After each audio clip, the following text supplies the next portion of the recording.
আমাদের দেশে কিছু ভণ্ড পীর আছে, ভণ্ড পীর ল্যাংটা হয়ে বসে থাকে, মহিলাদেরকে নিয়ে একত্রে মেলামেশা করে।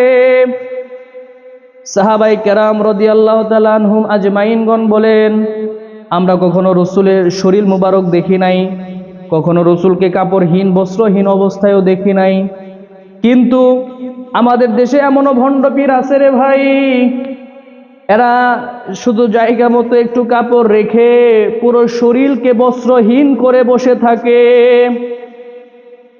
তাও এমনি এমনি কাপড় পরিধান করে বসে না, বরং কাপড় খুলে মহিলাদেরকে নিয়ে পুরুষদেরকে নিয়ে বেপরদা অবস্থায় একত্রে বসে বসে দিনের কথা প্রচার করে, মদ খায়, গাঞ্জা খায়, সকল নেশাখুর দিয়ে মাজার ভরপুর। দেখেন নাই আপনারা? মাজারে যান নাই কোনোদিন? ভণ্ড পীর। রসুল বলেছেন নারীদের কণ্ঠ পর্দা। আল্লাহ বলছেন, হে নারীরা সাবধান, তোমরা পর্দার খেলাফ করে বাহিরে বের হবে না।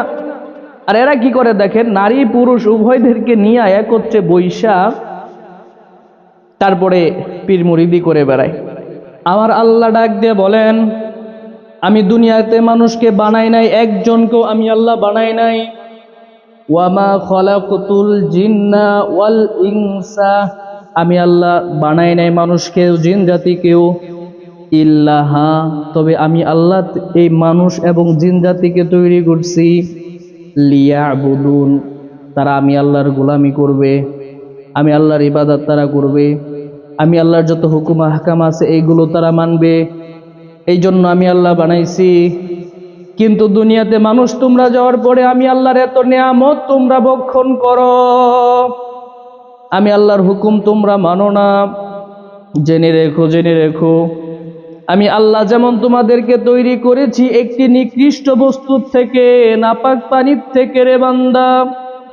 আল্লাহ পাক রব্বুল আলামিন আমাদেরকে বলেন, কাইফা তাকফুরুনা বিল্লাহি ওয়া কুনতুম আমওয়াতা فأحياكم ثم يميتكم ثم يحييكم।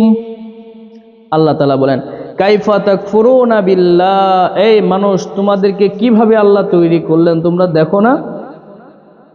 কাইফা তাকফুরুনা বিল্লাহ ওয়া কুনতুম আমওয়াতা, তোমরা তো সবাই ছিলে মৃত, মায়ের পেটে ছিলাম মৃত।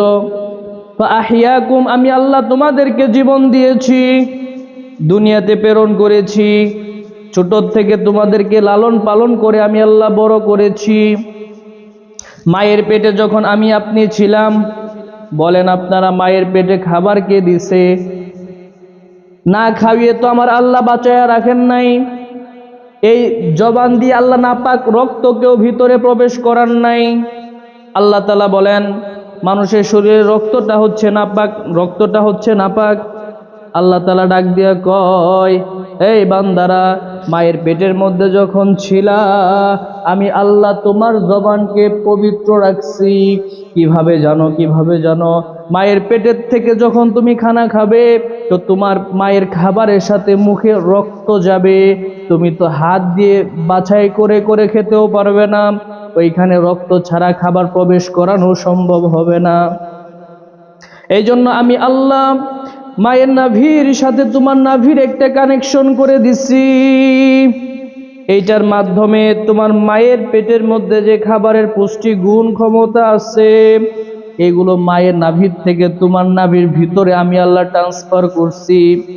এভাবে তোমাকে ছোট নাপাক পানির থেকে আস্তে আস্তে আমি আল্লাহ তোমাকে অস্তিত্বে নিয়ে আসছি। তোমার হাত ছিল না, তোমার জবান ছিল না, তোমার পা ছিল না, তোমার দেহের কোনো অংশই তখন পেটের মধ্যে ছিল না। আমি আল্লাহ এক এক করে তৈরি করছি।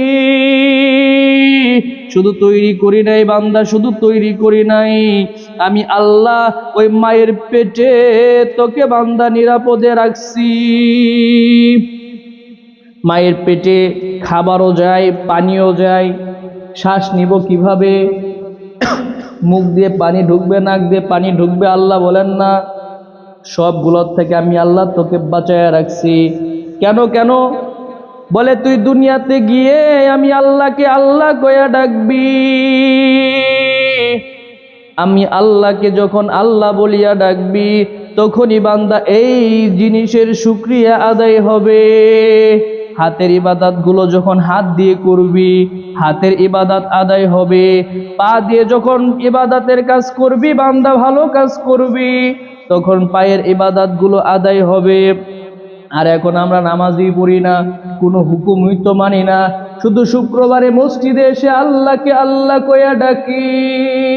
আল্লাহ কয় না না বান্দা না, শুধু শুক্রবারে ডাকলে হবে না, শুধু শুক্রবারে ডাকলে হবে না, আমি আল্লাহকে 24টা ঘন্টা তুই স্মরণ রাখতে হবে। কারণ তুই পেটের মধ্যে আমি আল্লাহ তোকে স্মরণ রাখছি, আমি আল্লাহ তো তোকে ভুলে যাই নাই, আমি আল্লাহ তোকে ছেড়েও দেই নাই। ওই মায়ের পেটে তোকে আস্তে আস্তে আমি আল্লাহ বড় করছি, আমি আল্লাহ বড় করার পরে এবার আমি আল্লাহ ভূমিষ্ঠ করার জন্য তোকে দুনিয়াতে দিলাম। দুনিয়াতে যাওয়ার পরে তোমার অবস্থা কি বান্দা তুমি কি জানো? তোমার তো দাঁত ছিল না কাটার মতো, খাবার খাওয়ার মতো দাঁত ছিল না, কিভাবে খাবে কিভাবে খাবে?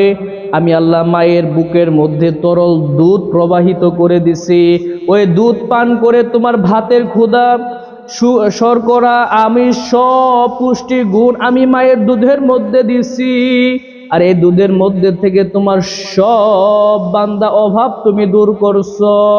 এই বান্দা দুনিয়াতে আসার পরে তোমার হাত তো ছিল কিন্তু হাতের তো কোনো ক্ষমতা ছিল না, হাত দিয়ে কাজ করার ক্ষমতা বান্দা তোমার ছিল না, কিন্তু আমি আল্লাহ হাতের মধ্যে তোমাকে শক্তি দিছি। চোখ তো আসিল দেখার মতো কিন্তু দৃষ্টি শক্তি তো ধীর ছিল না, আমি আল্লাহ শক্তি দিছি। জবান তো ছিল, জিহ্বা তো ছিল, কথা বলার বাক শক্তির তোমার কোনো ক্ষমতা ছিল না। আল্লাহ বলে এইটাও তো আমি আল্লাহ দিছি। বান্দা এত নেয়ামত আমি আল্লাহ তোকে দিলাম, এত সুন্দর সুঠাম দেহের অধিকারী আমি আল্লাহ তোকে করলাম। ফি আইয়ি সূরাতিম মা শাআ রাক্কাবাক, আল্লাহ বলে তোকে বড় সুন্দর করে বানাইছি বান্দা, বড় সুন্দর করে আমি আল্লাহ তোকে বানাইছি। পৃথিবীর সব কিছু আমি আল্লাহ কুন ফায়াকুন 2 অক্ষর দিয়ে বানাইছি। জমিনকে বলছি কুন ফায়াকুন হয়ে গেছে, আসমানকে বলছি কুন ফায়াকুন হয়ে গেছে, কিন্তু মানুষ তোর ক্ষেত্রে আমি আল্লাহ কুন ফায়াকুন ব্যবহার করি নাই। তোর ক্ষেত্রে আমি আল্লাহ আমার কুদরতি হাত 2টাকে কাজে লাগাইছি। আমি তোর চেহারা, তোর জবানটা, তোর মুখটা আমি আল্লাহ নিজের কুদরতি হাত দিয়ে বানাইছি। এই জন্য মুমিন কান খুলে শোন, এই আল্লাহ এত নিয়ামত আমাদেরকে দিচ্ছে, আর এই নিয়ামত পাওয়ার পরেও যারা আমি আল্লাহর হুকুম মানবি না, আমি আল্লাহ তোদেরকে কঠিন হাতে গ্রেফতার করব। আল্লাহ বলেন আমি আল্লাহর নিয়ামত এত কিছু তোদেরকে দিলাম, মায়ের পেটের মধ্যে তুই ছিলি মৃত, আমি আল্লাহ জীবিত করে দুনিয়াতে লালন পালন করছি। আবার বান্দা তোকে কবরে নিয়ে যাব, আবার তোকে মাটির ভিতরে নিয়ে যাব, বান্দা সেইখান থেকে আবার কিয়ামতের ময়দানে তোকে উঠাবো। এই জন্য আল্লাহ বলে বান্দা দুনিয়াতে থাকা অবস্থায় আমি আল্লাহকে ডাকো, আমি আল্লাহকে ডাকো।